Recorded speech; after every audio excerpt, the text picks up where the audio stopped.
plenty to talk about tonight. Got a massive show, Jim. Travis Boak from the Port Adelaide Footy Club been in the news. Of course, the Cats, the coach and the captain wanted over to have a chat with him. Tonight, Damien Barrett tells us they're not the only football club in the last couple of weeks that sat down. A coach and a captain also made their pitch to Travis Boak. We'll tell you who shortly. Not the only thing Damo will be telling us either. Greater West Sydney and their coach Kevin Sheedy. Is he going to be there next year? He'll have the latest purple. Footy show games taking the world by storm. We've gone down to Albert Park Lake, single sculls rowing. Yep. Big addition of the footy show games. An upset win too, I might add. I think we're actually getting worse, Gary. Yeah. Yep. Now, two big stories during the week. One surrounded the Richmond Footy Club, and on the panel, Jack Revolt tonight, of course, Jackie boy. And, of course, Chris Jardin, the whole thing with the Blues, and we've got Brock McLean from that great club to talk to us as well. Some straight shooters on the panel, Jim. We love that. And street talk, I reckon Carmichael Hunt might have wandered down Swan Street, Richmond. You don't want to miss that. Plenty on the show. Let's get started.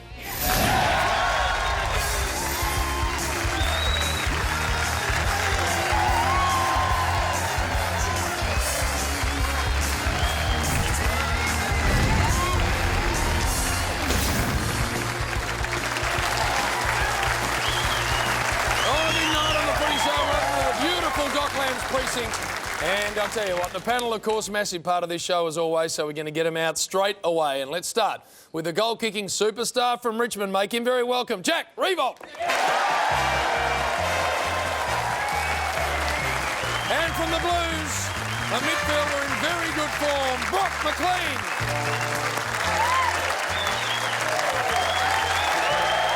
And finally, the Mayor of Geelong, Bill Brandless.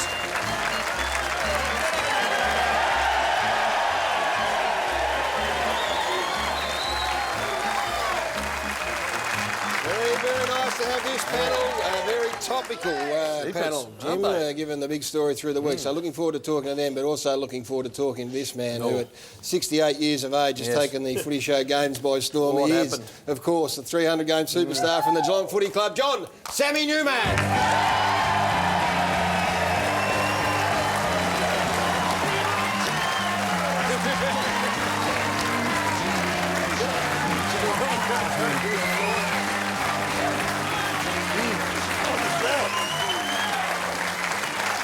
Welcome. 66, Gary.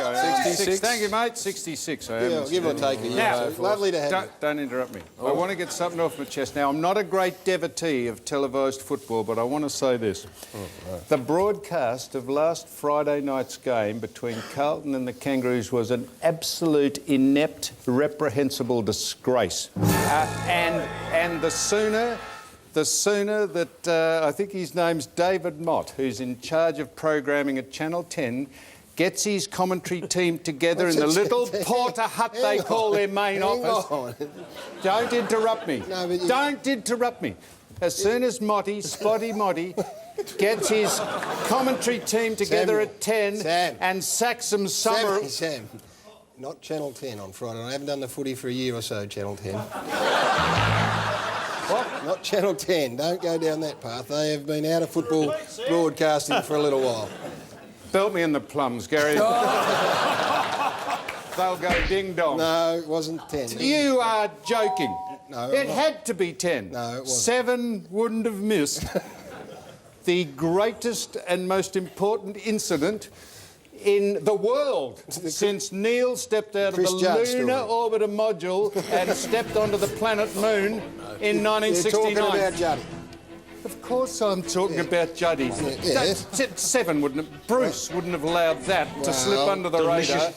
Dennis said that they were decidedly underwhelmed by Juddy's chicken win and everyone else had overreacted.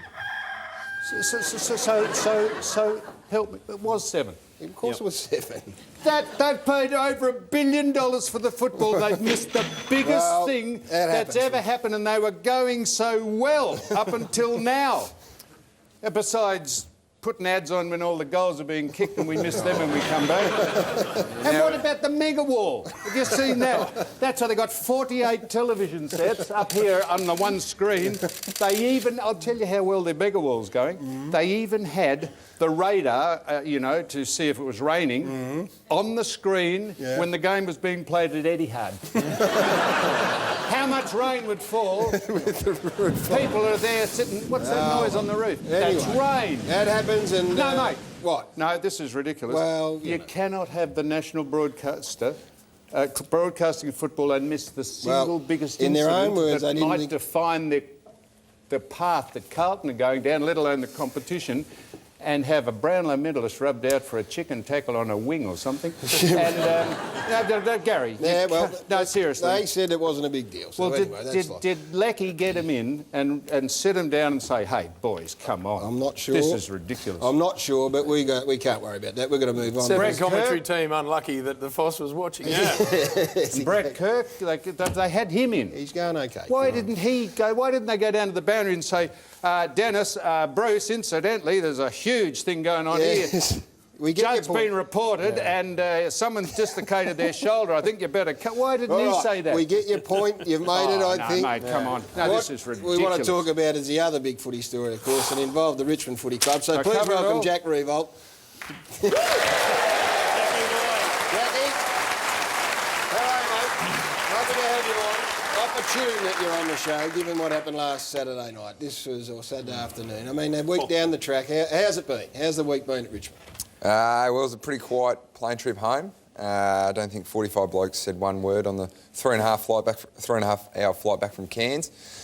And the biggest thing was, mate, we just need to get in and address it. Obviously, we went up there to get the 4 points, and we were pretty confident of doing it, and played poorly in the first half. And really, we started 36 points down at half time, and managed to scrounge our way back 18 points, and then, I mean, the last 7 minutes and the last 30 seconds have been played on television enough this week, so we know what happened. Jack, lot made of the game being taken up there, but at the end of the day, and our clubs are all in the same position, if you're going to be decent, you've got to go anywhere and win.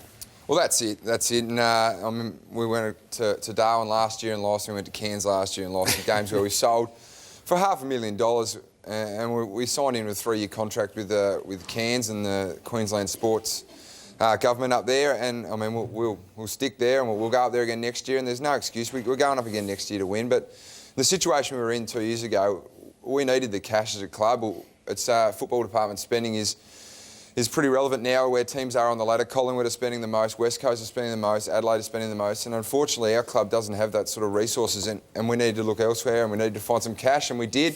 And we've been able to get Ross Smith along as a defensive coach, which has helped improve us this year. So coach. That's what it's about, Sam. Well, how's he stopping going? them scoring, and unfortunately on the weekend we couldn't do that. What happened to player review? Just talk us very quickly. I mean, you've gone down and sat through it. I think Paul Roos said it's the worst 50 seconds of footy that's ever been played in the history of the game. I mean, if it happened again this week, what would you do differently? Oh, look, that's the biggest issue that's come out of it. And the first thing Damien said in our player review goes, look, what's happened, and we'd rather it happen against Gold Coast in round 15, 2012, than in 2 years' time in, say, a preliminary final when blokes haven't been in that situation before. They don't know what to do. We've got a contingency plan that we put in place. We've thought about it during the week, and I mean, next time we come up with 33 seconds to go and we're 10 points up, we know how to address the issues. There's a lot of young guys out there that don't understand how to do that, how to ice a game. You'd probably rather it happen. Just in case you haven't seen it, let's have a look at it, OK? So here's Carmichael Hunt. Here he is here. There's only one man on the mark. What is going on there? And where were you at that stage? There it is there. Carmichael kicking the goal. You have a look at the boys here. They're very happy. Come over the top. But I think you already walked off the ground by then. So... well, I think on the footage, you had a few blokes trying to give him a spray from the side there, but only one bloke on the mark, and unfortunately, the rugby convert put it straight through the big sticks and never looked like missing, unfortunately. Just on that, I was on YouTube during the week, Gazza, having a look at a couple of things, and I came up, I put in Dixon, and this come up, Benny Dixon. Have a look at this. He takes a mark. Have a look how many blokes are on the mark there. Have a look at that. There are 10 or 11 Carlton players on the mark. He still kicked it, though, and he still kicked it, I know, but there was it was unbelievable. Just one Richmond player on the mark. Yeah, well, it's something we could address probably better next time. Carmichael, incidentally, went straight into the Fark Hall of Fame. Yeah, without needing to take a set, Foss, just straight in. Straight in, wasn't even nominated. I put him Jack, please, before we get to you, Bob, Jack. You're a professional man. Most of you are. You're getting paid a lot. Did anyone ever think that maybe we should do something to try and save the game? I mean, you said you'd rather it happen in a grand final, not against the Gold Coast, mate.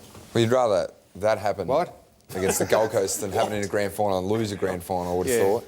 No, I'd rather... Oh, you'd rather lose the grand final? I tell you what, mate, I'd rather get into a grand final, have a bloke have to kick a goal to beat you, than actually get beaten by the Gold Coast Suns. That's correct, Sam. Plenty of lessons to be learnt, no doubt about it. So we'll let you off the hook, Jackie, and we'll welcome Brock McLean, who joins us. Welcome, Brock.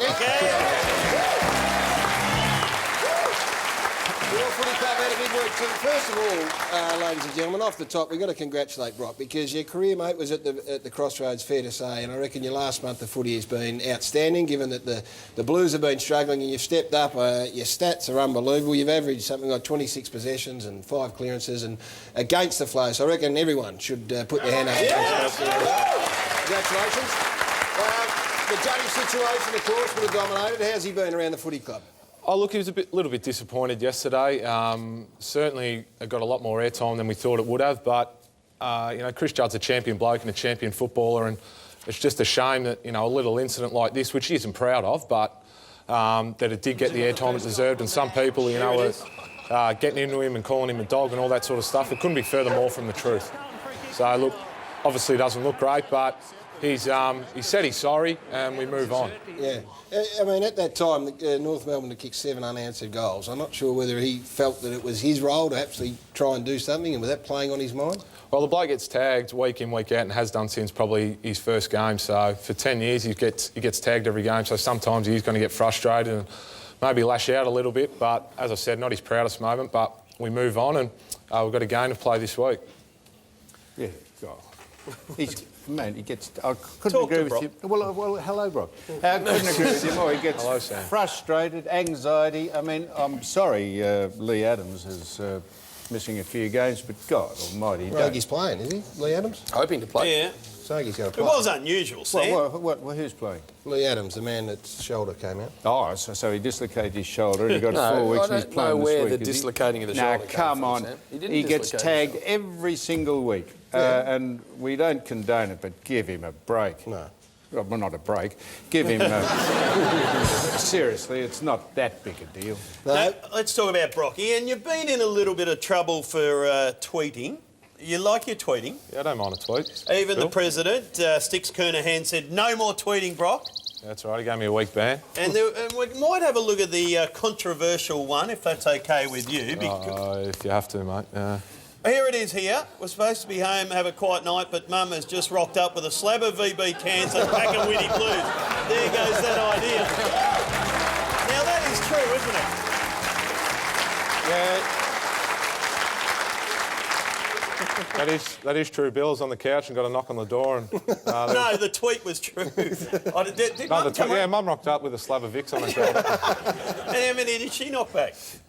She put away more than me. Hey, well, it's great to have you in, mate. We've got plenty to talk about throughout the rest of the night, of course. But, Bill, we're going to get into this first game. It is Geelong taking on the Essendon Footy Club. Big match. Big game. Friday night footy, the big dance, of course. The Cats lost by 31 points last week. Just one change. Murdoch comes in, he's got a bit of pace about him, and out goes Alan Christensen with a sore shoulder. Take on the Bombray. The Bombers are going OK. They had a good win over Port Adelaide by 50 points. Joe Watson, very good. Cramery back, he's a very important player. And Gussie Monfries reckons he's going to play. Not sure, Gussie with that thigh. But certainly a big game for both sides. Gumbleton, good to see him kick some goals there. The centre bet odds. Oh, $2. I'll take the Cats there. Nice value. Brock, who do you think? I reckon Geelong's got to get up, Bill. I reckon everyone's sort of riding them off a little bit too early, and you know, they've won 6 out of their last 7 against Essendon, so I'm tipping Geelong. I'm with you, Brock. Jack? Yeah, I'm going to tip the Cats too. I think they've got one last roll of the dice in them here, and I mean, Chapman. You think he's playing some pretty good footy, and I reckon he might get him over the line, along with a few of the other older blokes there. So give the Cats. Samuel? Yeah, so you're going for the Cats, Bill. You wrote him off, said they wouldn't make the finals. I think they'll win tomorrow night, Sam. Why? Because they've been playing pretty good footy. No, they haven't. I mean, no, they haven't. Good footy, You said they wouldn't make the finals. This is one of 3 pivotal games this round, and one of the games that's pivotal is not Hawthorn and Collingwood. This is the first pivotal game. This is a season-defining game for the Cats. Who are you picking in the season definer? I almost picking Essendon. Why? Almost. Yeah, we are. I tell you why I'm picking Essendon, because I hope I'm wrong, and if I'm right, I'm a genius, and if I'm wrong, I'll be delighted. Well, I'm also going to go for the Essendon Footy Club. I think they might have a little bit too much leg speed for your boys, Bill, but I just... Could I just say this? Yes. And you can... This is... This I say. The first side in any game that kicks 100 points wins.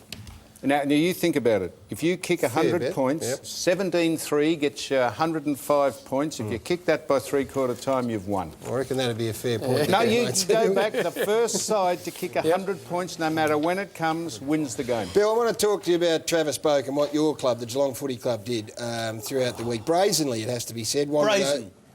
I haven't said it yet. Wandered over to Adelaide to talk to Travis Boak.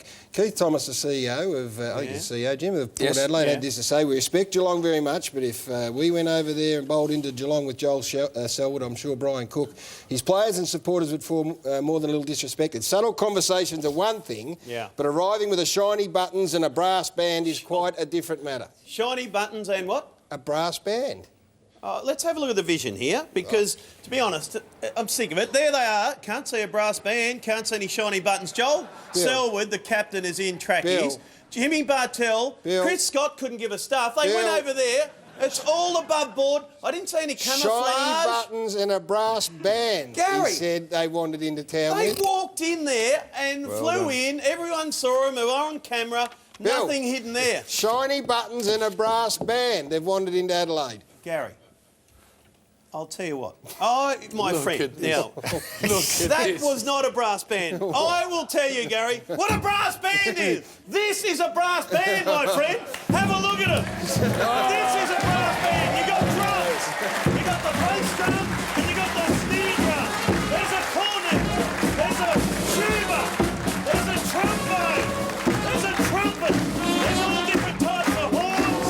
There's a bugle horn. There's an Europhone. That is a brass band, Gary, you idiot. Brass bands, they wear a uniform. They got a tie. They have a hat on. They got shiny black shoes. They march up and down like Jimmy does. Gary, that is a brass band.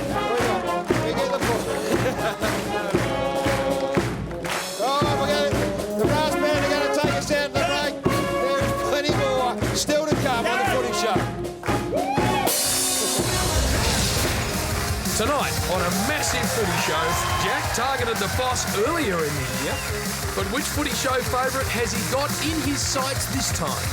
Sam celebrates the Suns after the siren victory in Richmond. Jeepers! Damo gives us his take on a big week of footy news. And as the footy show games comes to the pointy end, we go to water. But will we even make it to the start line? This week's event is bound to be one for the ages.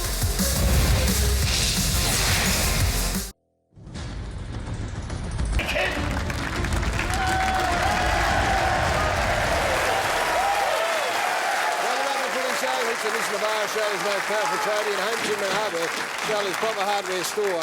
I tell you what, the parody generally doesn't go over to Will, but what about that performance? Well, Bill and I, as you know, Gary, worked together during the week, and he came in one of the days and said, I've just done a parody that's that bad it won't go to air. It's that bad it's good. A bit of Shire in that. Well, a couple of things. A couple of things we want to have a look at. We don't reckon we've seen Batman with a fused ankle and a plastic hip before, so we're going to show you. Watch the walk on the way down, and then Gary. he was supposed to say, "That's my sore shoulder." You reckon you could get those words out? Have a look. Oh, this would be good. Look at the Batman with a club foot, Bill. Oh, no. Hey, look. Who are you? Leave me alone.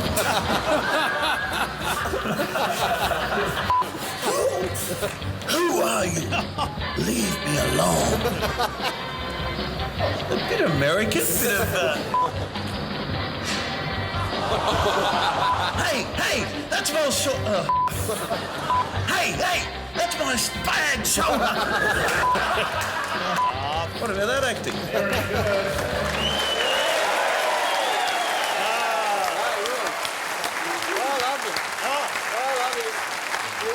3 different languages, with different accents. I'm bilingual, you idiot. Who are you? Give us. Who are you? You gave us a Mexican. Who are you at one stage? One. No. That's Mexican, you dickhead. You had an American and an Italian accent. Who are you? Didn't realise Batman picked his nose, Bill. You just put that in yourself. Yeah, that's a bit of acting. Oh, is it? Yeah, freelance acting. If they ever make Batman the Gimp, you're in. All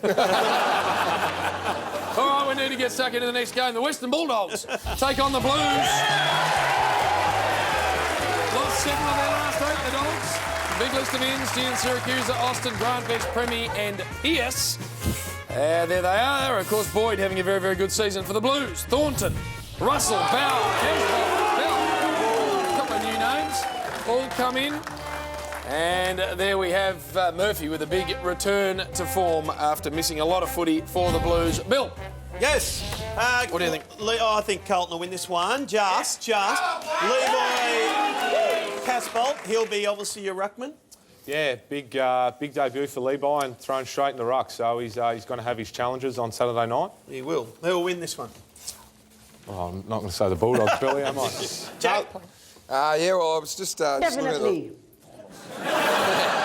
just looking at the ruck stocks, and the Blues have gone from having nearly the best ruck division in the AFL 2 weeks ago to now having pretty sparse, and obviously young Levi's coming up for his first game, but I'm going to tip the Bulldogs in a bit of an upset at Etihad. Samuel? This is not one of the pivotal games because Carlton will win this game, and I don't think there'll be any... Thanks so much, sir. I don't think there'll be any worry about Carlton winning this game. So this is not one of the pivotal games, Jack. Well, this is your judgment, Jack. Well, if you look at it, they've got I'm looking at it. A rookie rucking for him in their first game. No Judd. Yeah. Murphy's one game back in after having a fair bit of time off. Yeah. What about the other 15 players? I just think at the moment, I reckon that the Bulldogs can get over the line. Yeah. Such thing as upsets, Sam. What? There's such thing as upsets in AFL. I know, we saw one last week up in Cairns. Matty Cruiser, has he been playing sore for the last few weeks? The game against Collingwood was one of his best for the year. He rucked for 95% of the game, but last week he just copped a few niggles. So better to rest him this week and get him right for the rest of the season. All right, I'm tipping the Blues as well, William. Friday night footy, Dennis Cometti, Channel 7. Have a listen to this and explain what he meant by this, Brock. A free kick to Brock now. Let it go. He's been terrific too. This is the oldest he's ever been tonight. Now, what does that mean? It's a polite way of saying I'm old and slow. I don't know. Dennis seems to be losing his marbles a little bit. Well, at the minute, you're the oldest you've ever been. And I'm the youngest I'll ever be as well. Yeah, there you go. So, what was that, Gaz? I'm not sure. He's a bit lateral. Jim, I want to ask you about Aaron Joseph. I think he's been named in the back pocket here, of course, with your man Jack Ziebel, who was outed for 3 weeks. We appealed it. He's got 4. One of the great modern medical miracles, this, Gary. Read the medical report Tuesday night. He was clinically dead, Aaron Joseph. So he's managed to work his way back in a minute and a half. Gary. Get on, move on. We're going to talk about Jack Ziebel when we do the North Melbourne game. I want to get the thoughts of the players. We're going to go to a big blockbuster. Melbourne taking on Port Adelaide. It's at TIO Stadium. This is up in Darwin. Jack, Melbourne have sold a home game up there, I think, so I'm not sure whether it's going to work the same way. That might be covering our game from last year, so thanks very much for that, Gary. Appreciate it. Yeah, and who are you liking in this match? Port Adelaide, of course, just struggling, 15th on the ladder. At the moment, I'm leaning towards the D's. They started well last week, the D's against Freo, and they were pretty important. But Port Adelaide up there, they actually go all right. They travel up there. They played at TIO a few times, but I reckon Melbourne might get over the line. Got to be able to put 4 quarters together, the Demons. Brock, they led Fremantle by 20 points at about the 20-minute mark of the third quarter and lost by 6 goals.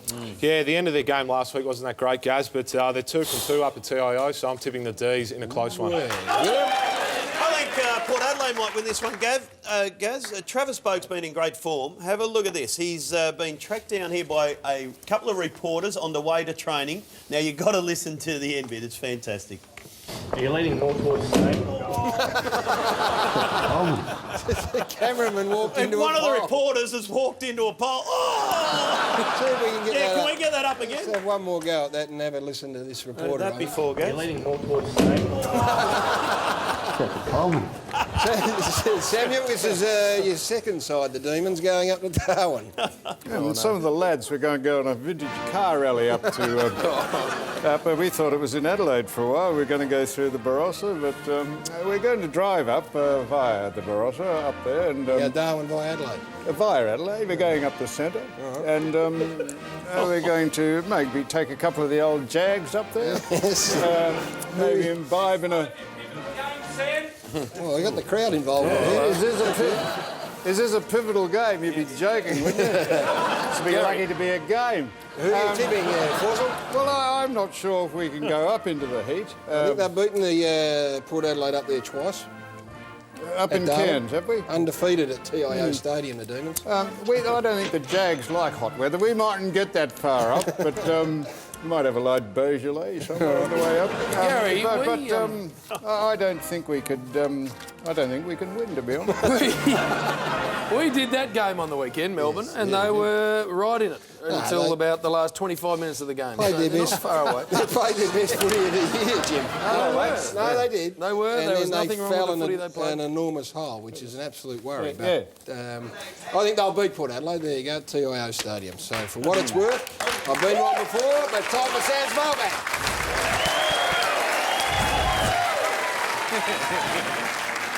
But I'm sorry, I'm going to take my coat off. I'm going to take that off.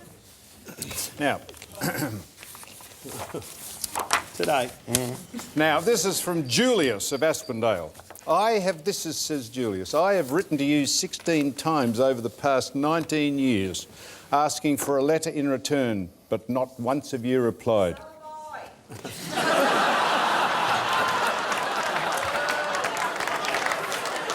Noisy crowd, Gary. Just speak to you after. I'd have to have a look at you first. I might reply after. No. The last 8 times I even included a stamp, self-addressed envelope. And don't think I don't appreciate it. I've been saving them for Christmas cards. I hope you know that arrogance is a sign of insecurity. It's actually a sign of superiority, you dill. Please do not read this. Please do not read this out on air. Might have helped if you'd put that at the start of the letter. Now, Julius, we get over 300 emails and letters a week. A day, in fact. You're only asking for one reply. I got a reply for you, mate. Come on, Samuel. Along. Let's go. No, we do try and reply to everyone. But anyone like Julius that is still waiting for a response, can I suggest that you keep this old adage in mind? If I could just... Oh, no.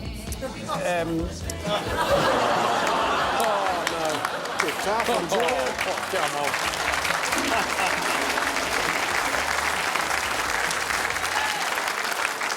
Keep sending the stamped self-addressed envelopes in because that'd be very handy. Now, this is Jerissa of Shepparton. Jerissa, greetings, John. I'm not sure if you realise what an opportunity you have been given.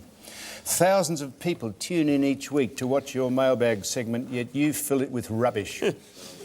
The last time I tuned in, you were showing a turtle having sex. That wasn't me that showed that. That was Gary that showed the turtle having sex for some reason. He pretended it was me. Well, it looked like you. That's it. Yeah. Come on. Right, enough of the turtle. Enough of him. We also thought, Gary, that that's about as enamoured as Sam's partners get too. Actually, that could well have been me, Gary.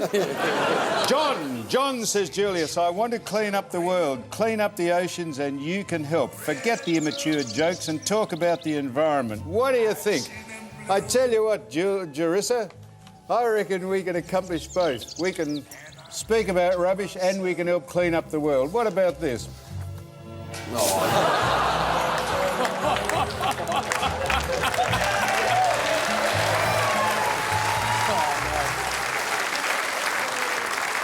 Two rubbish bins having a work Reasonable build up to that one. This is from Man Friday of Point Cook. Man Friday. And Footy.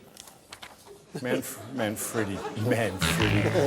Hey, Sammy, heard you talking last week on the show about how many of the clubs have got their players doing wellness surveys. God, jeez. Each day before they train. I'd like to see you fill one in. From where I sit, you're clearly not well. Oh, shit. Well, we've got a wellness thing here. This is a wellness... We've taken this from one of the AFL clubs, Gary. Rock tells us they do it at Carlton. Dig, Rock. Yeah, we do one every day. Oh, mate, it's just a completely useless exercise in stupidity. Well, it's to give us the best chance of not turning out like you, mate. Yes, very well said. Very well said. Please answer the following multiple-choice questions honestly. If I was to describe my week, I would say it has been better than A, normal, B, last week, C, Ricky Nixon's. The question number 2 I get most asked myself this week was, am I on track, A? B, have I achieved what I set out to achieve? C, would Joffa be right at home on the new TV show The Shire? Or what?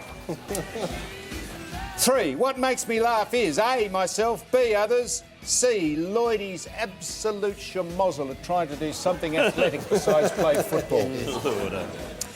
4, the last time I saw or experienced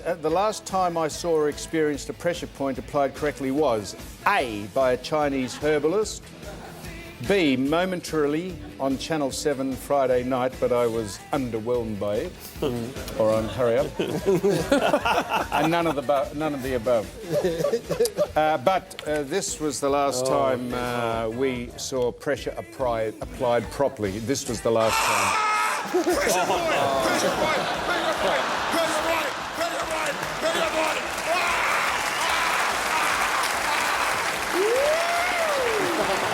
If you want to contribute to this blockbusting segment, it's pretty easy. GPO Box 9, Melbourne, Victoria 3001. Sam's.mailbag@9.com.au or footyshow.com.au. Now, Gary. Yes? We are about to roll not far away from the next instalment of the Footy Show games. We headed to Albert Park Lake. Yeah. And it's fair to say, I think it was the worst of all of our performances. No, I think that's a bit harsh, but there's an opportunity for Matthew Lloyd to redeem himself. Well, it's worth watching. I mean, you've got to stay up and see how Lloyd he went. Could he be worse than he was in the archery or the equestrian? Well, we wouldn't have thought so. I wouldn't have thought so either. But you've got to stay and watch, Jim, because it is an extraordinary performance that you're about to see. Plenty more still to come on the Footy Show. Damien Barrett with the latest news. Up next.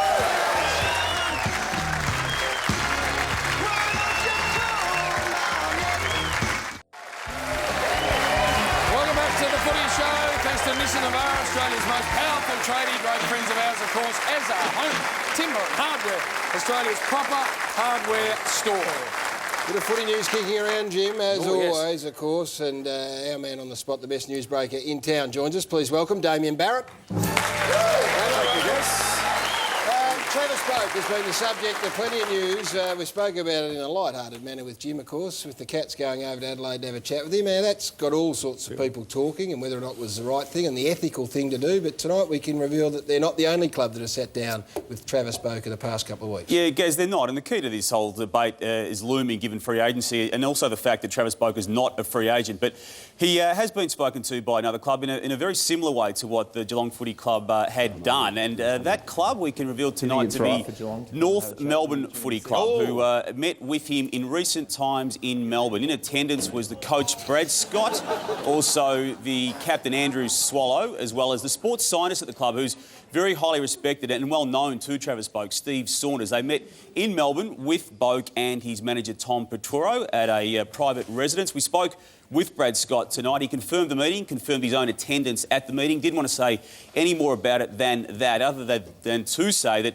what North was doing was to simply present a viable option to Travis should he choose to leave Adelaide and return to Victoria. Then that option, in North's case, was, hey, Geelong's not the only option for you. We're here as well.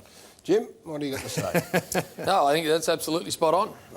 As a club, we consider Travis to be a Port Adelaide player, but if he chooses to come home, then, I think spot on. Who organised compelling... as I understand it, Travis and his management said that they only wanted to speak to two clubs, Geelong being one of them and North Melbourne being the other. My view is that interstate players coming back, if they indicate that they are going to return home, on behalf of your supporters and members, you'd be negligent not to look at someone of Travis's undoubted quality credentials. Exactly. Would you be able to get the deal done? I think so. Absolutely. So what would it cost? First round draft? Oh yeah, I think there'd be plenty to pay for it. You know, I mean, I think Travis went 5 or 6 in the draft himself, and is an unbelievably good player. But the first thing that's got to happen is he's got to decide he's coming home, and you know, I happen to think that he. Jim, that's the Did first you, the North Melbourne Footy Club, play for you if he's not coming home? Did they, North Melbourne Footy Club table an offer? No, not officially. I think it was more a case of, well, you know what happens in these situations. You sit down with someone and say, if you decide to come home, this is what we think it could look like. How much, Jim? Yeah, how much, Jimmy? Oh, $4 million a year, Bill. That's a bit much. Yeah, do you think? Over the odds? What's he going to do? What is he going to do, Dane? Well, is it just on the Melbourne aspect, or the Victorian aspect, Bill? Western Bulldogs in Melbourne, Carlton and Hawthorn have also shown considerable interest. It's interesting that Boak and his management chose only to speak to, that we know of anyway, Geelong and North Melbourne. The talk this week, Bill, has swung back toward him staying in Port Adelaide, although that is not yet done. His manager, Tom Petro, said nothing has significantly changed in recent times, and no deal, certainly tomorrow, no deal over the weekend, and still a little bit of time to play out. Geelong thinks he's going to stay, Bill, and I think deep down North think he's going to stay, but it has got to round 17, and as we know, he's now at least courting himself to 2 other clubs other than the one he's at. Very interesting. North Melbourne also meeting, so that's a little development there. What about Kevin Sheedy and his future with the GWS? Of course, out of contract at the end of the year. Mark Williams, his assistant, is contracted for the rest of the next year. Yeah, that's the key aspect of this, Gaz. The way this is now heading down the path of is that Kevin Sheedy will be recontracted for 1 more season. There is still a bit to play out, though, on this front. And as you touched on, Mark Williams is contracted, Kevin Sheedy is not. And rightly or wrongly, Mark Williams always felt that when he signed this 3-year deal as an assistant coach to GWS, he always felt, rightly or wrongly, that he was going to be the senior coach in 2013. That seems very much unlikely as we speak tonight, and it's why the GWS team and management is delicately working its way through what will be a splitting up potentially of this Kevin Sheedy, Mark Williams dynamic, which has been really, really good, but Mark Williams had his designs on being the coach next year and unlikely to happen now. And the Hawthorn Footy Club, some off-field movement. Yeah, good news for them, Gaz. HSBC, their sponsor of 9 years, they've found a replacement for that particular company. It's going to be a very lucrative deal, one that'll put them back up on the top of the ladder off field, and $10 million or thereabouts over 4 years will be that one. And also an iconic arrangement they've had with Puma Sports Apparel for 38 years will soon come to an end. Adidas, which has been kicked out by Collingwood, will soon become their official apparel supplier. A very nice work. Please thank Damien Barrett. Lovely to have you on, Damo, as always. I want to take the opportunity now just to talk about $10 million over 2 years. 10 years. For what? Yeah. $10 million over 4 years. That's a hell of a lot of money for half 2.5 a jumper. a year. Given they got Tassie on the other half, that is an extraordinary amount of money. They're tracking well, the Hawthorn Footy Club. I want to talk about the Jack Ziebel incident, and particularly with you two boys. I'm not sure how much you can say, but the case has been settled here. Jack got 3 weeks. The North Melbourne Footy Club chose to appeal it. They lost the appeal, and he's now gone for 4 weeks. Are you guys confused about what you can and can't do when the footy is in dispute? Well, yeah, I think there's always that little bit of grey area there, and unfortunately after the weekend, from what the players have been saying, I think the grey area's got a little bit bigger. And I mean, the incidents are going to come up like this on a weekly basis if they're going to pick those sort of things up. And unfortunately, we've seen the best players in the game missing games, unfortunately, yeah. We're not trying to get into trouble. I know you better be a little bit careful about what you can and can't say, but this is over now, and this is the talking point that comes out of it, Brock. And if you are confused, what's your course of action? I'd hate to see it get to the point where players are confused as to whether to go in for the ball or not and pull out, and then the media absolutely tarnish these blokes. They've said, oh, he's pulled out of a contest because he's worried about getting suspended for 3 or 4 weeks. So I think, as Jack said, the grey area's just got a lot bigger, and I'm a little bit confused. So what do you myself. do then? What do you do? Brock will tweet what he really thinks about it after the show. So. But the confusion is, if the ball's in the air, if it's a mark, it's incidental, and you can hit a bloke in the head. But if it's a handball like that, you hit him in the head, you're gone. There's the confusion. Yeah, well, it's a little bit confusing because his eyes, Jack's eyes are on he's going for the ball. His eyes are on the ball. So I mean, seriously, the situation is we're sitting here on Thursday night, both of you boys are going to be playing footy in 2 days' time, and you're not quite sure about what you can and can't do. So what are you going to do between now and then? You just got to play on your instincts and do what you naturally feel. Yeah, I think if the ball's there to win, I mean, the thing is, you don't want to be scrutinised by your coach for not putting your head over the ball or not going hard at it. So I think players will continue to do it, and I think unfortunately they're going to continue to serve time. Bill, your point is, surely, he jumped off the ground. Yes. If it was a mark, you'd have to jump off the ground to try and take it. But if it was a handball, you can't mark a handball, so that's why. But he's gone for the ball and accidentally hit Joseph. I know that, but they would adjudicate that he jumped off the ground, his feet left the ground, and he wasn't trying to mark the ball because it wasn't a kick. But they'd also argue that his intent was still to get the footy, which you should be allowed to do. See ball, get ball. I thought that if your feet left the ground, that was considered a de facto charge. If you had no other alternative, or you'd chosen to lay a bump. Well, that's right. Last Sherrod Wellingham 2 weeks earlier. Yeah, no, I'm not trying to... No, neither am I. I just think it's... saying that would be their rationale, It's surely. an extraordinary situation that we've got two modern-day footy players there who are now sitting there and they're not sure what And they the should do. Kangaroos are headless about it. They are fuming. Don't worry about that. Now, I love a good celebration. Like your missus is for not handing back the car last night, but that's another story. By the way, no, I'm going to tell that story. Last night, North Melbourne Football Club had a big $5,000 a head function, Samuel. You paid your $5,000, Jim. Yes. And they have, as part of the function, you get a roulette disc. Yep. And then they spin the ball, and the first prize is a $48,000 Mazda. Yeah. And guess who won? Our man James Brayshaw won a $48,000 Mazda last night. That's fantastic for him. I saw it out in the car. No, you didn't. Because what he then chose to do was donate the car back to the North Melbourne Footy Club, which is unbelievable, I reckon. What in God's name did you do that for? Hey, Gary, I think that everyone on this panel would do exactly the same. No way! Turn it up. Well, you're not attached to a club anymore. I'd go out of my way to make sure it was rigged and I won it. Spider ever. You're not attached to a club anymore, but these boys are. I'm attached to a club. Shut up. I reckon we'll get the exact same response. Jack, if you were to win a Jeep... If Jeep were to give me a free Jeep, I'd say thank you very much and drive home from the function. I'm not sure who is the car. Is it Hyundai still? If you want no chance, mate. It'd be a nice shiny Hyundai sitting in the garage right now. Exactly right. That is extraordinary. No, it is. I'd get one for the missus too. I'd take two. You idiot. In all seriousness, that is unbelievably well done, Jim. You've handed back That 48 is grand just stupidity, and cost you $5,000 to go to the night. Bill. Exactly. Now we and all. my marriage. Yeah, she's not happy with the Dale. Oh, and your son's just got his licence. That would have been nice. But she's not ever happy. We all love a good celebration, which wasn't at your house last night, Jim. We love a good celebration. Have a look at the Suns here. This is fantastic. Their first win. Have a look at Liam Patrick come over the top here, old Snoop Daddy, a doggy. Sherrod Harbrail's there. Yeah, I'm not up with this rap shit. But you got to be careful when you celebrate, because this could happen, Gary. What? Have a look at this. The Scottish kick a goal here. They're very happy. And watch these two idiots. Have a look at that.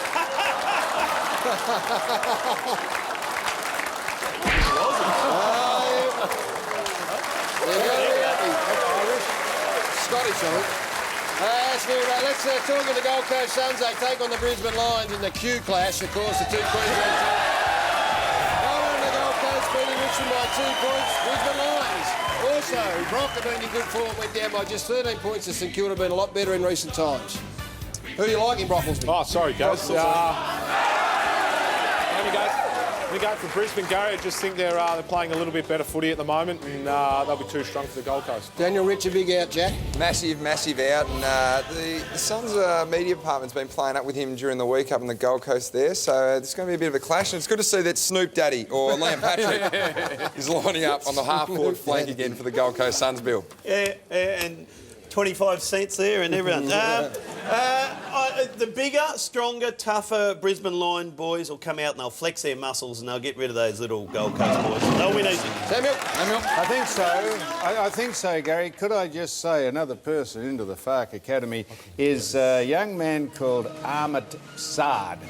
And incidentally, if you want to join in the discussion about FARC, you can get onto my website and have a discussion with me about it. But this is how to kick a goal. This is actually dismissing everything around you. I know it was a long run up, but this is a man on a mission. Now, watch this. It's 25 metres out, Sam. Yeah, 25 metres out, but Gary, how many people? Watch this. Look at the run-up. I know.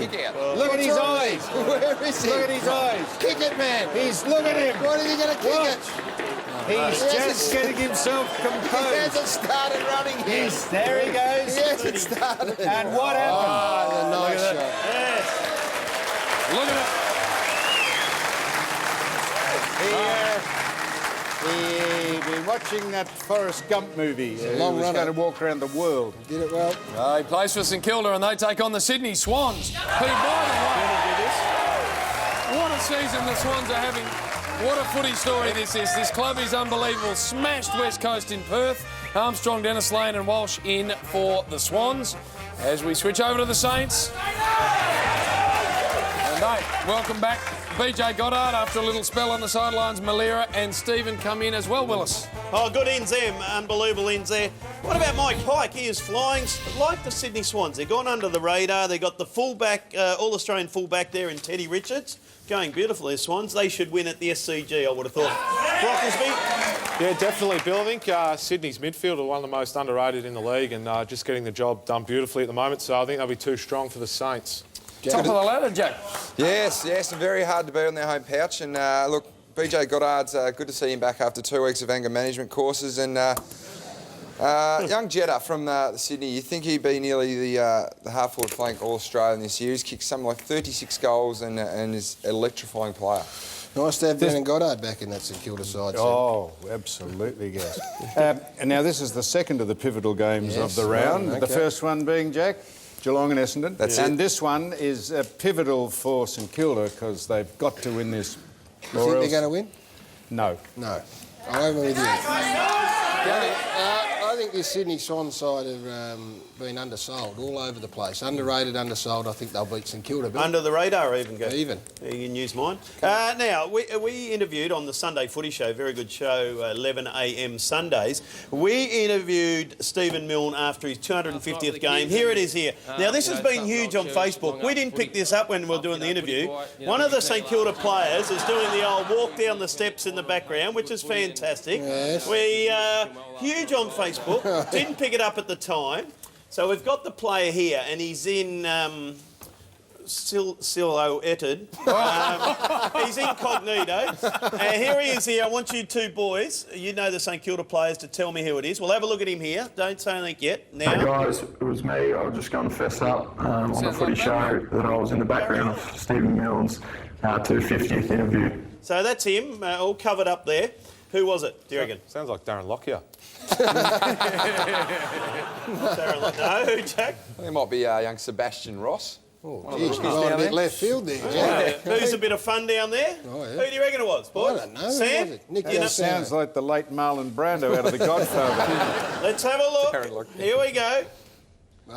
Hey guys, it was me, David Armitage, in the background of Stephen Milne's interview, making him look exceptionally good. Anyway, guys, back to you. Oh, and then some gold from Arnold. Look at it. What about that? Hey? A bit of gold to finish it with. You don't like that, Gaz? Went to a lot of trouble to sort that out. You could have just told us it was that. It's all the build-up, and then we let go the name. Nice. No, That nicely wasn't your done. best, though, That's Bill. it, Bill. Good stuff. We had to go with it. Some of your segments will have been trifling tonight. No, The Batman we're crap. going to keep moving. We're going to take a break. The Melbourne Vixen girls are going to join us, and also the footy show game still to come. Gotta go.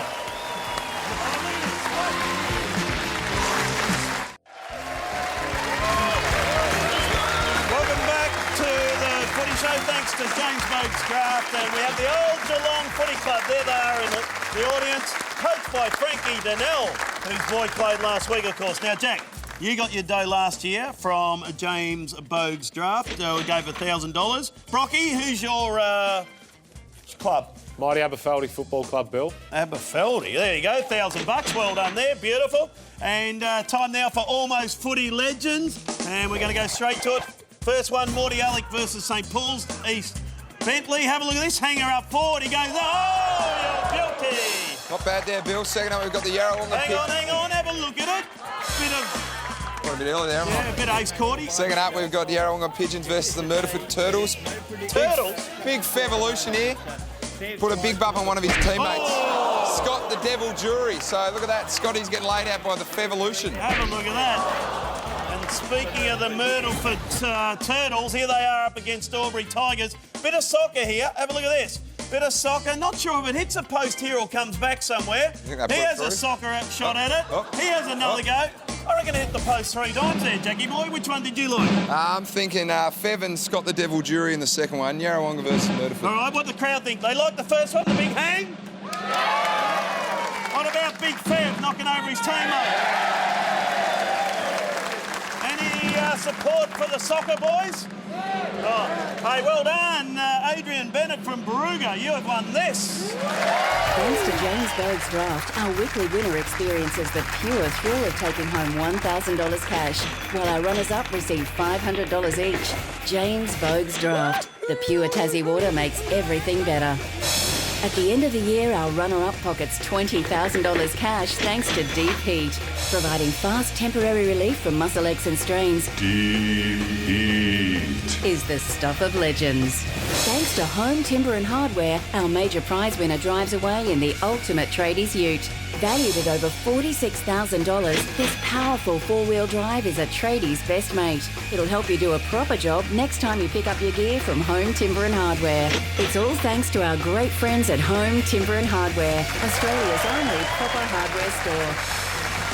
White Cross and the chairlift was the other. Melbourne, Victoria 2001. footyshow.com.au to upload a video and get stuck into some of the great prizes in television football anywhere, if that makes sense. Now, what we like to do, Gary, is take a look at our superstars when they were playing junior footy, when they were young, and Brock McLean. I think you might have a look at Brock here. Let's roll this one up, and oh, jeepers. How old here, please? I was 12, Jim. Couple of medals there, Brock. 2 medals. Yeah, premiership medal and best on, Gaz. So. And a grand final. Yeah, and a granny, mate. So. And of course, we've had Jack before, so we won't show another junior photo of him, but we've discovered a junior photo of Sam Newman when he was a young man playing. There he is. Oh, big loaf. Look at the size of the head on him.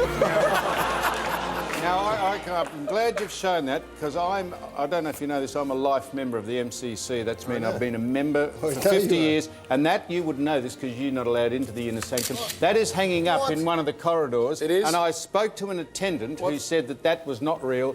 I had, mind you, polio earlier, and he said that they had airbrushed that and made my head a lot bigger on my body. Didn't have weights back in the day? No, mate, that was when I was 8, that body, and he said... Jack, what about the head? What are you? Head hasn't grown since you were 12. What's going on? Footy smaller back then that's too, my or...? body when I was 12, and that was my head when I was playing footy, and they just stuck it on top because they didn't have a current photo. All right, we need to keep rolling here, Gary, because this is, I'm presuming, Sam, one of your games of the round. MCG Saturday, massive game this one. Pies have won 11 of their last 12. Third on the ladder, just placed beautifully. Seedsman and Young come in for the mighty Maggies as we swing across to the Hawks, who are in beautiful... Very good record against Collingwood of recent times too. Won 6 of the last 9 when these two teams have met. Sam Mitchell, a big game. They are unchanged. Brock, what do you think's happening here? Going to be an absolute belter of a game, Jim, but I'm just... I think I'm going to tip Hawthorn. They just seem to be in a little bit better form at the moment, so I'm going with Hawks. Yeah, I'm really looking forward to seeing a big crowd turn up on a traditional Saturday afternoon. MCG, the Hawks are kicking scores without Franklin playing. I just think they'll get over the line again. The Pies have been sensational, but the Hawks, for mine, are the form team at the moment. Samuel? This is not one of the pivotal... What? I'll tell you why it's not, Gary, because these two sides are shoo-ins to finish in the top 4. Okay. The other pivotal games are the ones that are defining finals games, and this is not one of them. Who are you tipping? I'm tipping the Pies. Are you? Is Franklin playing? No. No, well, he is the X factor. Okay. And I know they've been winning, but up against one of the powerhouses, they'll need their full complement. Righto, well, we disagree because I think the Hawks might get the Pies in what is going to be a wonderful game of footy on Saturday. Yeah, I'll tell you what else wonderful. is a pivotal match. Yes, Gary. This is the netball grand final between our girls, the Melbourne Vixens and the New Zealanders. Watago Bay Magic. Is that what it is? Not sure that's right. We've got two of the superstars who join us in the audience with Billy Brownless. William. Good on you, Gaz. Yeah, Bay of Plenty Magic, and we've got a couple of vixens here. We've got the vice captain, Chelsea Tregear, and Jiva Mentor. Welcome, Jeev. Hello, thank you. A big game, Hisense Arena, Sunday 2:30. I think there's 50 tickets left. Yeah, not much at all. There was, I think, 5,000 yesterday, and they've just almost completely gone today. So all credit. We didn't think it was going to sell out that quickly, but definitely need all the support we can get there and cheering us on against those Kiwis. She's a pom, by the way. But a very good player, plays at full back there, around there. And Chelsea, big game and two really good defences on both sides. Yeah, absolutely. There's big players down both ends of the court, and you know, Jiva's going to have her work cut out against Irene van Dijk. But Irene van Dijk, she's still going around. She's still going around. She was my first cap about 15 years ago, and she's still on the scene. So first can't cap. get rid of her for England. Oh, geez, that would have been interesting. But we've got some vision here of having a throw around with the boys and a bit of footy here. The Hawthorn boys during the week. Were they any good? They weren't bad, actually. They gave us a few skills, but we thought we'd try out a bit of our footy skills with them as well. And I was practising my handball, that was for sure. Gibbo there, of course. Amazing Gibbo got his way. Yeah, doesn't Gibbo? Oh, he did it pretty well there. They actually showed a bit. And here's your footy skills. Not bad. Not bad at all. There we go there. So, big game. Good luck against Big Irene. And I don't think anyone else has won 2 premierships in the competition, have they? No, I think we'll definitely be the first if we manage to pull it out the bag on Sunday. So it's going to be a great effort. Definitely a team one. It's been building up all year and we've come up against some tough competition. So, yeah, really looking forward to the game. Good luck. We're all behind you. And is there a Mad Monday? Oh, if we win, I'm sure there will be. No, only Monday. Hi, Sam. Jiva. If you allowed to play, you got beads in your hair? Nah, just braids. Just the plaits. Oh, they look like beads. Sorry, I was going to say, would you be allowed to play with beads in your hair, but you haven't got beads in your hair. So. Could be a weapon I could use. What's that? Could be a weapon I could bring out on Sunday. That's it, because you might flick someone's eye out or something. But disregard that question, because they're not beads. Good thought. Hey, we love our vixens. Gary, how here. did you allow Bill to do this interview? Because you are the most committed vixen fan on the planet. I am, and I'm a netball expert. I'd love to talk with the girls further, but they need to get home to concentrate on the big game. So well done, girls. Thanks for coming in, and good luck. the vixens. Another big game. Adelaide take on the West Coast Eagles over at Amy Stadium. Second versus fifth. The Crows are flying, 12 wins and 3 losses. Belted GWS by 20 goals. West Coast, a rare loss for them. 11th and 4th slipped out of the top 4. Down to 5th. Got a pretty good record, Jackie, over at Amy Stadium, the Eagles. Well, they rarely lose at home. And last week they were absolutely pummeled by the Swans. And look, it's starting to get the stage where they've had so many outs, the Eagles, that I think they're starting to get right to the bottom of the barrel there, and hopefully they get a few more wins for their own finals campaign coming up at the end of this year. But I just think Adelaide are too hard to beat at home. Second on the ladder, and I reckon the Crows will get over the line. Brocky Eagles have won 5 of their last 7 games against Adelaide at Amy Stadium. Don't think it'll mean anything, Gaz. I think Adelaide are just in too good a form this year and playing beautifully under Brenton Sanderson, so they'll get up. Hey, Bill, yes. Congratulations to our great friend Bernard Vince, the lunatic, because he plays game number 100 and is in very, very good form. So well done to Bernie Vince. Well done to Bernard. Great friend of the Footy Show. Yes, and Adelaide should win this one. Great depth with those players coming in. They had 13 different goal kickers last week, so Adelaide Crows for me, Gaz. Samuel. Not one of the pivotal games, Gary, because these two sides are going to make the finals. Yep. Tipping. Pardon? Tipping. I'm tipping the Crows because it's there. Yes, I am with you. I'm tipping Adelaide at Amy Stadium as well. We're going to, don't go away though. Stay tuned because game number 4 of the Footy Show games is coming up. It was at Albert Park Lake. You don't want to miss it. That's next on the Footy Show.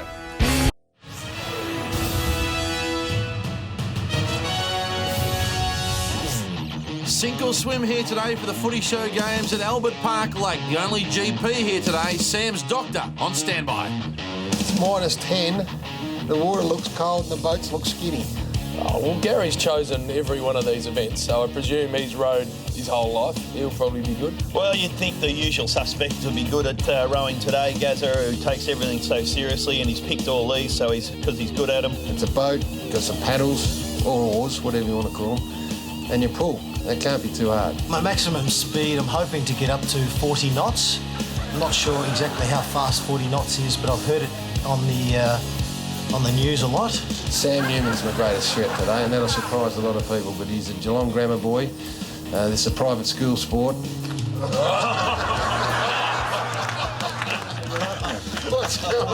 It's an upper echelon sport. People on a different station in life embrace rowing, and that's what I liked about it. No riffraff. These men have been rowing their own boats all competition, even Lordo as he trots out nervously. Look at Croft, he's come as a pirate. Can you believe it? How will that hook go on the boat today?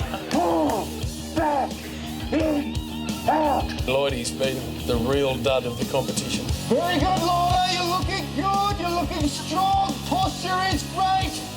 Now get out of the mirror and get in the boat. Lordo will be competitive. He'll probably run 6th or 7th like he always has. The man once in order himself has been up the creek without a paddle in this warm-up. I'm not feeling great. The confidence has taken an absolute hammering over the last couple of weeks. Thought archery was bad, but equestrian just got even worse. He's threatened to be good at everything and actually been good at nothing. Let's get a medal for Lordo. He's been shithouse.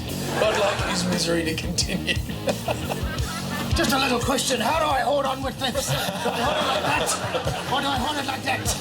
This is going to end badly. I just know it.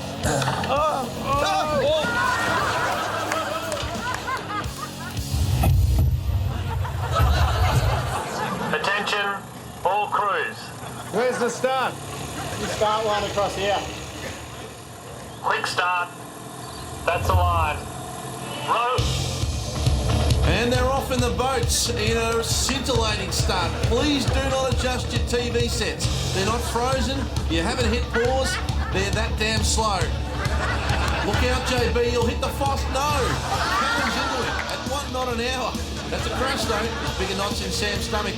Lordo, get it going. Still stuck at the back. As Gary builds momentum, builds in contention and afloat. That's a miracle.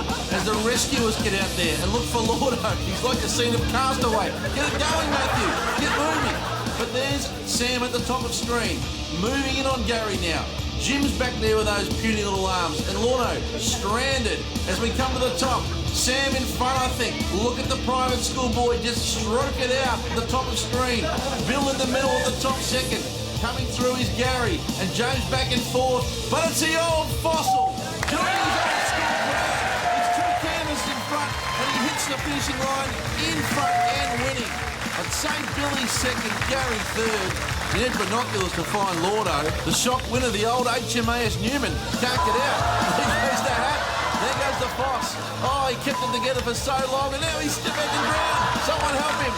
Kept this series open by winning this race, Sam. You're still a chance. I really won. I think you have one. It's the proudest day of my life. I'm hooked. You like that? I'm going to catch a fish now. Lordy, you didn't take one proper stroke. How's he got? Is that him? He started the race. Oh, hi there. Get ahoy there, Matty boy. He's got a fork in him, Lordo. But the swimming, the archery, the equestrian, and now the rowing, it's not going well. No. I've given up, Dale. Disaster. Did you get one stroke in on the boat? Oh, I forgot it was a race. It was about survival in here. Without anything Matty can do yet at all. I think I had sex once standing up in a hammock, but other than that, this is the most unnatural thing I've ever done. Are you glad for him if he has one? No. Of course I'm not glad. You champion! I'm really proud. So the man who's spent his life with old whalers wins, but looks like a fish out of water as he tries to mount the curve. Nevertheless, he takes home the gold today. One final event left in the Footy Show Games.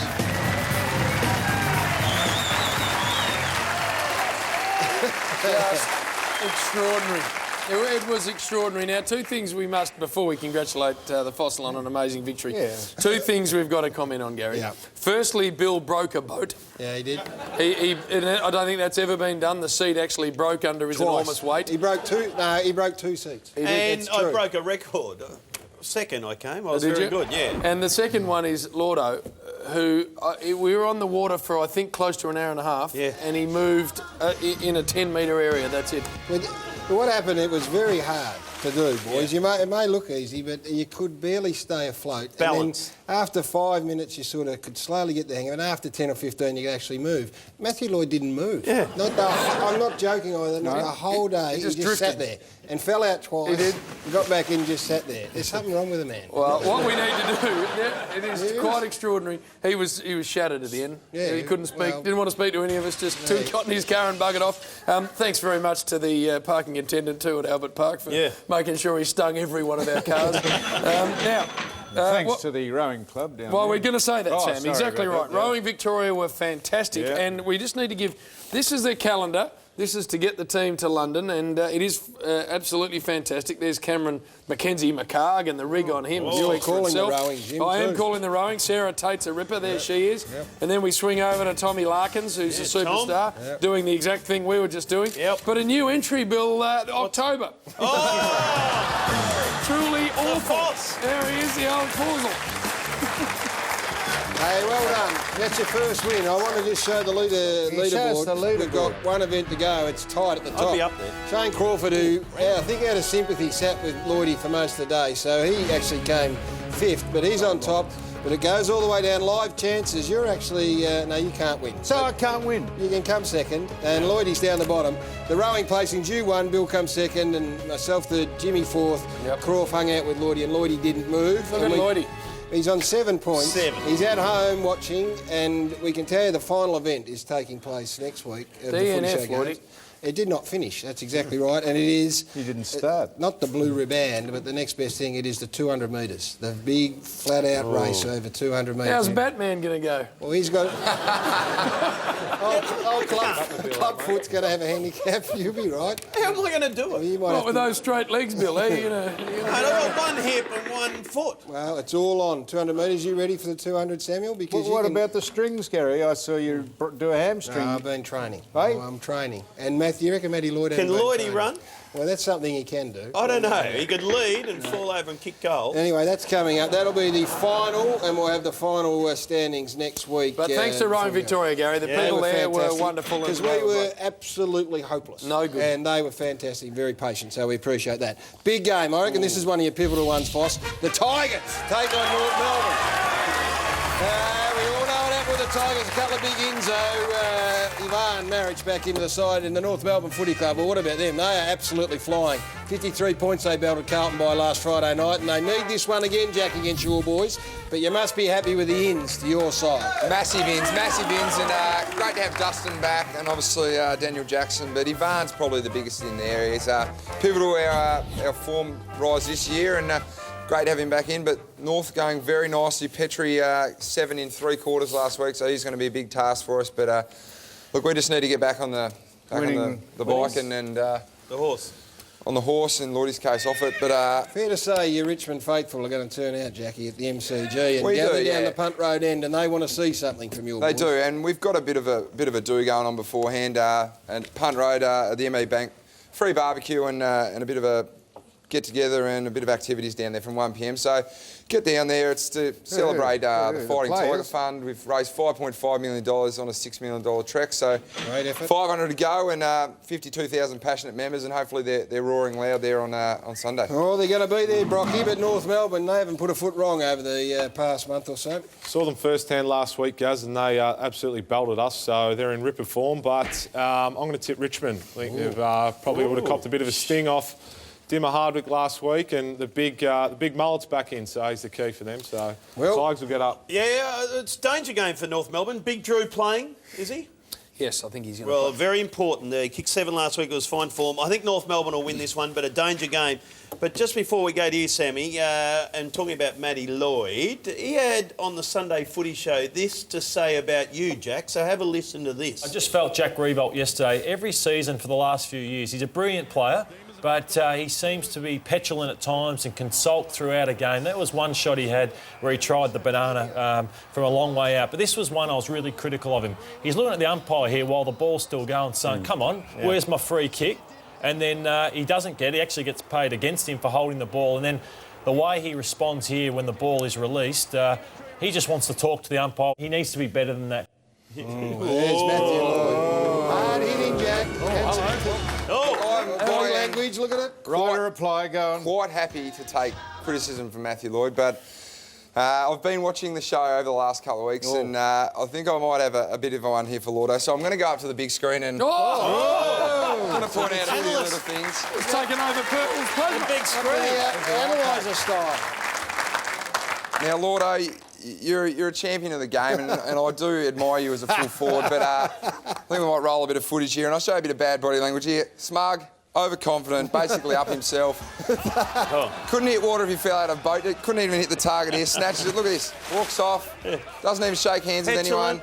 Horse riding. You can smell the fear there. Even stronger than the smell of manure. Look at that. Disappointing. I mean, he's a role model. Firstly, look at the visor and those sunglasses. What a dickhead. And the last one here, carrying on the water, they're protesting. Yeah. Protesting with the officials, carrying on, not accepting the umpire's decision. And as a grateful forward and someone I really admire, I think that's something that I'd really stand up and hopefully he'd help me out there, but really remonstrating with the officials. And I think, Lordo, unfortunately, mate, you're better than that.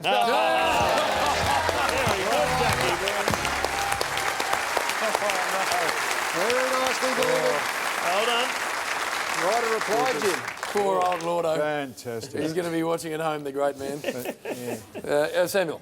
Yeah, well, now, one of the pivotal games. This is the third of the pivotal games. The other two being, Brock, anyone? Essendon Geelong. Shut up, Bill. The 1980 grand final. Essendon Geelong. What? Oh, you think the 1980 grand final. You're laughing at your own stuff. See, you're going to say with a straight face, Jack. 1980 grand final. Quick tip from you, Force, please. Wasn't too hard, Sam. No one pays attention to you, mate. No one listens. Well, I'd suggest you can do a lot worse than listen to me, Brock. There's not a lot of things I say that don't make sense. Right? Like the winner of this game. And the very fact that the FARC truck was down at North Melbourne over the week before when they kicked 24-5 against your pizzling effort. 24-5. That is FARC stuff. And North Melbourne to continue on. I'm with you, Samuel. I think the Kangaroos might win in what's going to be a really good game. I'm going to take a break. Carmichael Hunt, we think it was him. We spotted down Swan Street during the week. Street Talk up next on the Footy Show.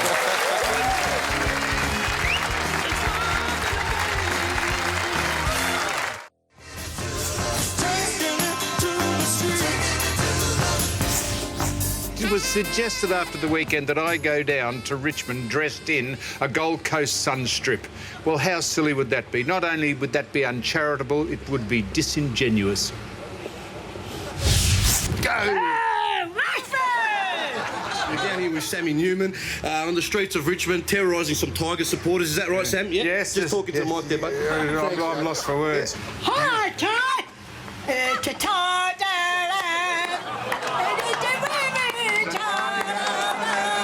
Do you follow Richmond? Richmond. Do you? Yeah, Richmond. The Tigers? No. Thank you, sir.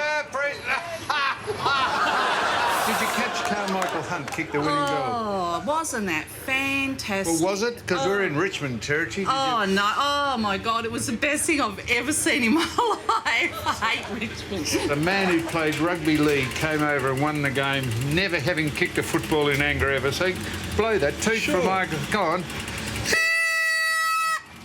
Gee whiz. Go, Carmichael. That's for Carmichael Hunt. Go, Carmichael. Go, Carmichael.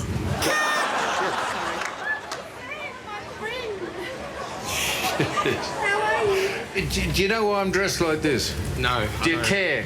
Not really. Not really, exactly. Do you know who I'm meant to be? GWS. That's right. So you have no sympathy for the Tigers? No. Hey, who you bet for? I barrack for the Cats. Yeah. Yeah, no, well, have a look at that. Built like a crowbar. You must feel for the Tigers. Oh, a little bit. Now you're coming round, see? Yes. So you just dismissed them. You said no bugger them before. Now you're feeling a bit sorry for them. So the Tigers got beaten by the Gold. In fact, it was a tragedy, wasn't it? Yes, I think it This won. man's gone from couldn't given us stuff to maybe it was unfortunate. Now it's a tragedy. It's the greatest thing that's happened to you. To me personally? Yeah, or? say personally, yeah. Survived a heart attack. That was pretty memorable. When did the pump go, sir? In January. And what, just from, were you overexerting or? I was overexerting in a game at table tennis, would you believe? Yeah, no, you can get pretty fired up in table tennis. Carmichael Hunt. Which is his first name? Carmichael Hunt. He kicked the goal. Be Hunt Carmichael. Yeah, I don't know. People have weird names these days. Yeah. That's my last name backwards. It's your last name backwards. Milner. That's it. Now, we've met before. Yeah, I remember you had your jacket for last time. Thanks very much. Thank you. Give us my jacket back. Please. Please, sorry about that, guy. Why have I put this hat on and suddenly my IQ's been reduced by 50 points? Aha, that's better. Well, they beat Richmond on... Yeah, but they're still not good. Definitely. Well, no, because they're a fledgling side. They're just new into the competition. Yeah, but... Are you in there somewhere? That's the Carmichael Hunt. Met you before when I was 15. How you going, buddy? I think that it's going to carry on to make 3 long I think decades. you look good for your age. Oh, I don't know how old you are, though. Okay, Carmichael rocks. I'm watching a woman wrap her lips around a horn here. Go, Carmichael! How's that? All right, mate. Oh, you got Oh, the... geez. I know. I felt the jitter no, then. please don't. Righto.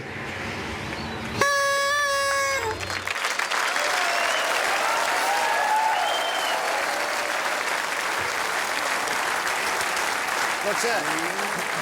This is Leslie Maxwell. She's a fitness expert and has written a book called Get the Body You Want. And there is Leslie Oliver there. Very nice. And that's a book that she's written. We ran into it, didn't we, Leslie? We did, Sam. It was good fun. What, darling? It was good fun. Yeah, it was very good It's a fun. walking advertisement for a book. I'd suggest you go and get it. She looked magnificent. I would love to go and get it. Yes, all right, Sam. Lovely to see Leslie. Who's the last game there, Will, That's please? the body you want. Fremantle versus the Giants, Sunday twilight, and Fremantle kicked 9 goals in the last quarter, win by 34 points. Just a couple of changes there, Broughton and Main. Good player, Main. They're out, and a few boys in. The Giants have brought in 8 players. Actually brought 11 players in. Have a look at that. 11 players into the squad. 8 players are either dropped, rested or injured. They won't win another game, the Giants, for the year. Fremantle by 103 points. Rocky? Yeah, Giants look very tired. Fremantle win. Yango? Too hard the travel factor, so Freo will get over them easily. Samuel? It wouldn't matter if that to go across the Is this road. a pivotal game, Sam? What? This is a pivotal game? This is what's known as the most unpivotal game you'll ever see, ever. Glad you've cleared that up for us. Yeah, they are getting tired. Fremantle will win come to. We're going to take a break. Wrap up the footy show after this.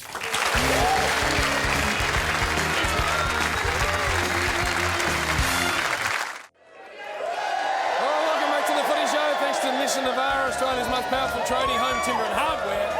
Australia's proper hardware store. And as you can see, our audience getting into the Olympic spirit, you can too. This Saturday you can pick up your official Australian Olympic team scarf. Only $2 with a copy of the Herald Sun while stocks last. All proceeds support the Australian Olympic team in London.